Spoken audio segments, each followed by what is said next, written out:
Ever wonder what happens to your insurance premium dollars? The medical cost ratio tells us exactly how much goes toward actual patient care. In the industry, this is often referred to as the medical loss ratio, or MCR for short.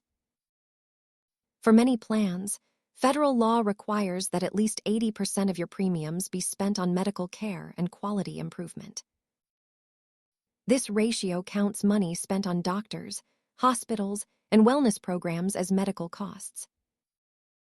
The remaining portion goes toward administrative tasks, like processing claims, paying staff salaries, and marketing the insurance plans.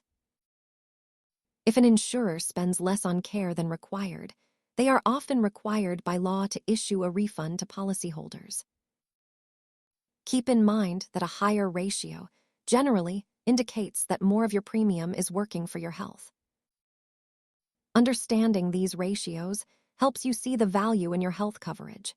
Check our channel for more insurance basics.